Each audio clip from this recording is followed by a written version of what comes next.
Are you happy?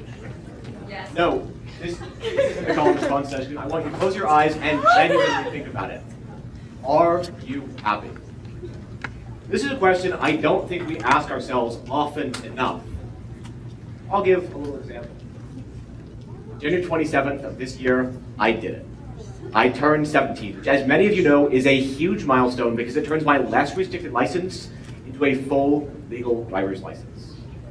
And 17 is the perfect age to do this. Because think about it. At the same time as you are finally making determinations on your identity, who you are, who you want to be, what you want to do with the rest of your life. We'll get there in a second. As you're finally making these decisions and determinations, you now have the ability to affect that change. So if you want to go to Wendy's and get a spicy chicken sandwich combo with a brownie batter frosty, you can do that. Or if you want to go to a friend's sleepover, you don't have to worry with the one sneaking awkwardly away from his parents in the kitchen, smelling pancakes hungrily, knowing that your ride has worth in the morning and you can't stay for very long. But even at the same time, as I finally discovered this newfound power and this real absolute freedom, it feels like the rest of the world around me has collapsed. It feels almost biblical. Think of the headlines you see. Think of the suffering, the famine, the plague, the war, the death, the genocide. Think of all of that heartbreak, the worst of the worst that humankind can engineer. And I'm not the only person who sees this suffering. Other presenters have told it to you. And an article, the Association of Sustainability Practitioners says that many Americans feel like their life is significantly worse than when they were young children. And can you blame them? To be a child is to be peaceful. We were raised as the green generation, the generation that was going to finally fix what was wrong with this planet. And it feels like we haven't lived up to that standard. And that's the difficulty, is that we face an impossible choice and an impossible standard. And in order to truly live lives that are happy and fulfilling, and still create the most good, we have to learn how to let it be. And to understand what that means, first we have to define let, a decision you never actually made. Secondly, we have to see what it is that we're confronting. And then finally, we have to look and see how we can mitigate this duality that would destroy us. So firstly, what does it mean to let something happen? And now I could give you a fun definition from Oxford or Cambridge, or I could read a bunch of words off note cards at you. But it's a word so simple you never even think about it. Now if I told you with a source, and I had a fun little slide up there that said let means to permit, semicolon, or to allow, you would believe me. But if you turn to a teacher or an administrator behind you and said, please let me use the restroom, they would say two things. One, let this young man finish his speech. And two, they would tell you that yes, you can. But they wouldn't tell you, I will permit you to use the bathroom. That would be silly. Let isn't something you actively think about. I'll use an example and an analogy that I've been thinking about a lot recently. Driving. We like to think, as humans, it is comforting to think that we are in complete control of every decision we've ever made. If you keep your foot on the pedal, your eyes on the road, your hands at the wheel, nothing bad can happen. And not just nothing bad can happen, you can make your own choices. So you decide to get that spicy chicken. You decide to drive somewhere, to make a choice. But the truth is you aren't in control of everything. Not even really anything, because you didn't build the roads or the stores, you didn't machine the parts to your vehicle.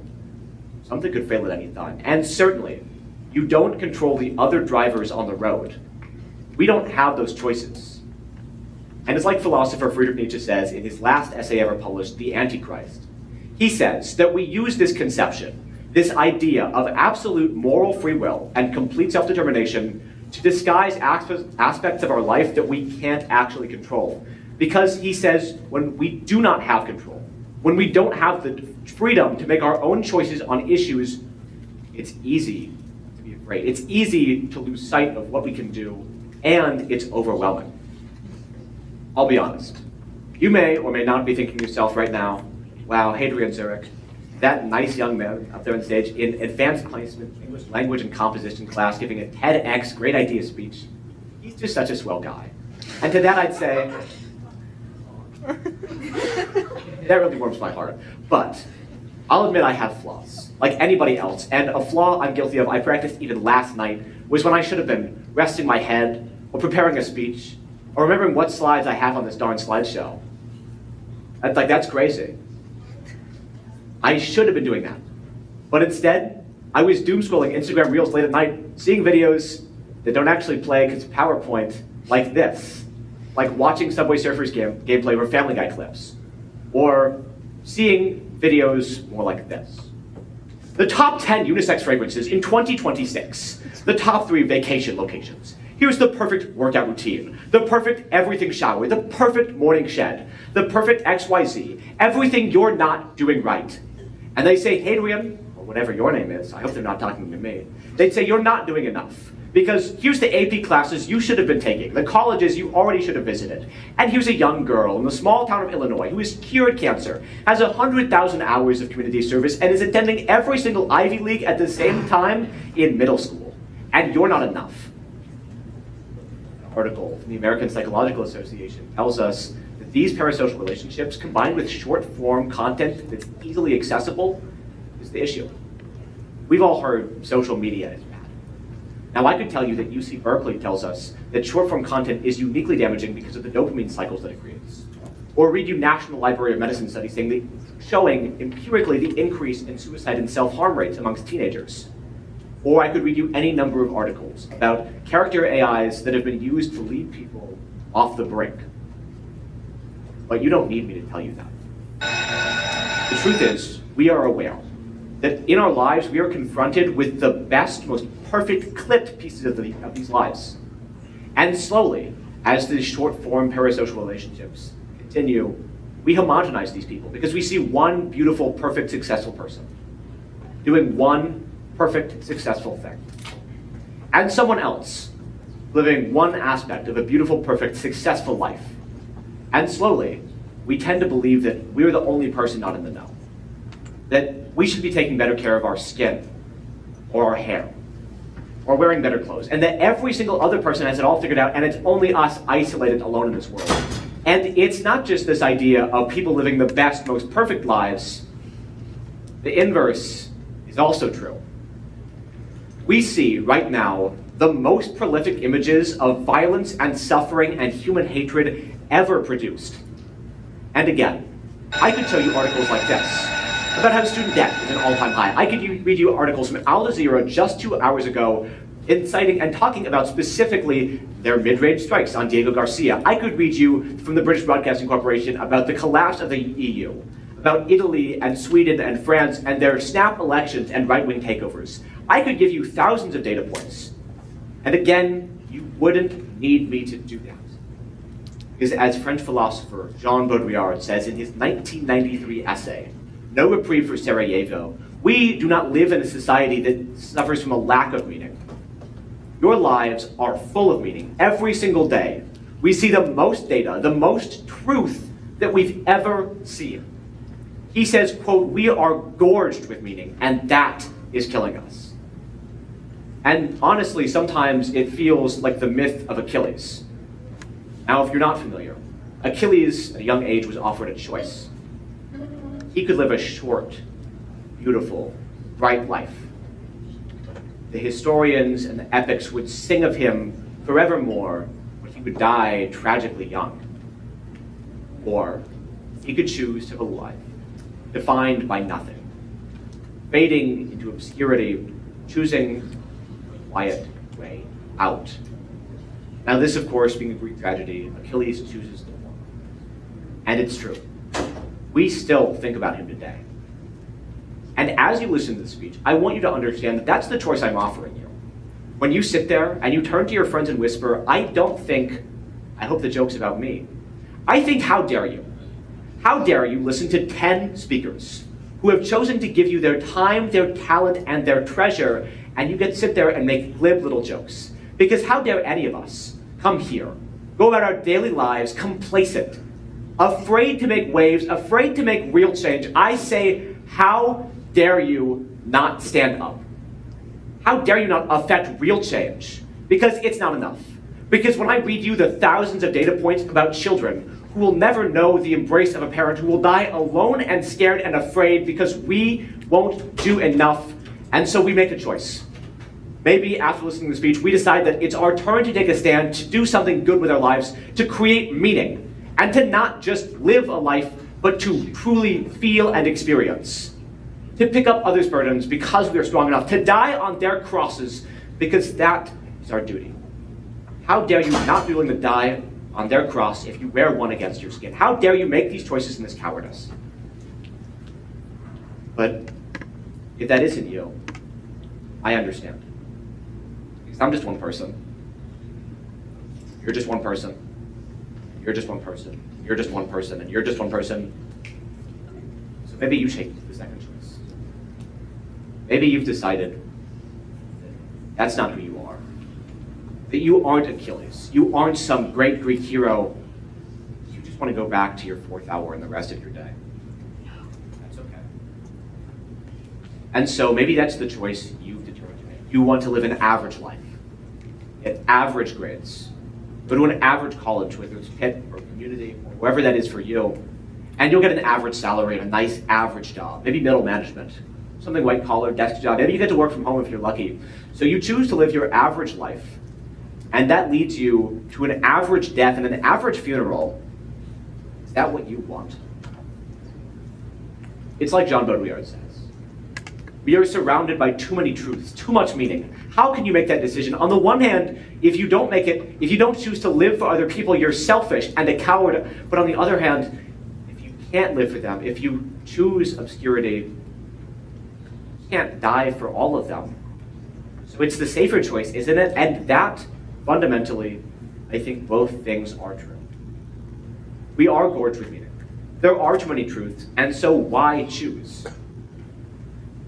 I argue that in order to live the most perfect, morally successful, but also personally inviting and fun lives, fundamentally happy and fun lives, we don't have to choose. It's enough to let it be and rest sometimes. Now, what does that mean?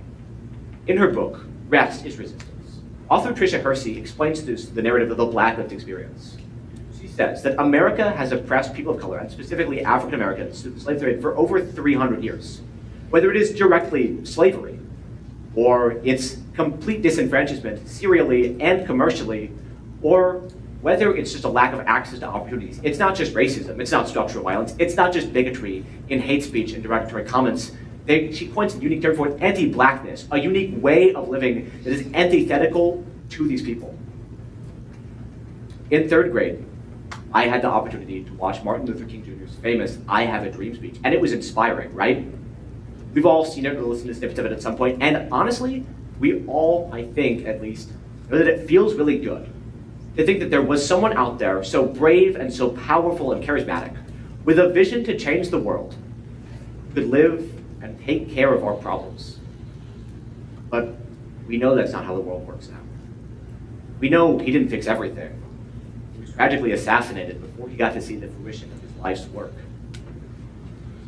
And in her book, Rest is Resistance, Ms. Hersey explains specifically that rest is the key to the Black lived experience and to survival for every single person. Now, what does that mean? I'm not just tactically saying you should be taking more naps. What I am saying is this, that when we create community and culture and art and shared spaces, that is the most profoundly powerful thing we can do. And you may think me childish for saying it, because honestly, it sounds like a child's solution to a big problem. The world's scary and everyone's dying and everyone's hurting or living way more beautiful lives than me, and I'm not perfect, so what am I gonna do about it? Just like rest, I guess, or whatever. But the truth is that humankind is perfect at doing this already. Some of you right now may be falling into a classic cynicist trap. Anyone who's even vaguely, remotely intellectual has thought about it at some point that, maybe people aren't all good and society isn't perfect and maybe there's a lot of evil people and maybe I'm not good if I take an extra candy bar or things like that. But this is a classic cynic's trap. In his book, Humankind, A Hopeful History, author Rutger Bregman explains that when times are the worst, when we see the most abject human suffering we've ever been faced with, the most violence and hatred the world could ever produce, people are fundamentally actually really good. If you don't believe me, he provides two main examples that are really important. He provides both the examples of the Blitz bombings of London and of Hurricane Katrina.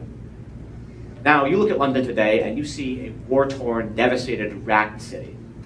It's nasty, it smells bad, there's knife crimes. It's a terrible place to live. And you may think, well, the Blitz bombings did all that. But the simple truth, that's just what British people are like on their own in a vacuum. He says that actually, during the Blitz, there was a significant decrease in alcoholism, sexual violence, felony crimes, and even petty theft. He says that even as buildings and people were blown literally to smithereens, the most classic way to be blown, he says that signs outside the pubs said, "Our windows are shattered, but our spirits are strong.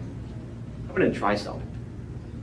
And during Hurricane Katrina, he says, even as we saw man versus nature in a unique struggle, and even as we saw the National Guard be deployed against the civilians of Louisiana, saying that they were rioters and looters and protesters and causing chaos, and even as 9 people were tragically shot and killed, for the crime of wanting to flee for their family and have a better life, humans bonded together. They gave each other not just the food and water and shelter they would need as a basic necessity for survival, but they created art and music. They played and busked in the streets. They found ways to support each other and give them everything they could, not just living their lives, but truly living them, creating spaces and shared individualities and creating a shared language.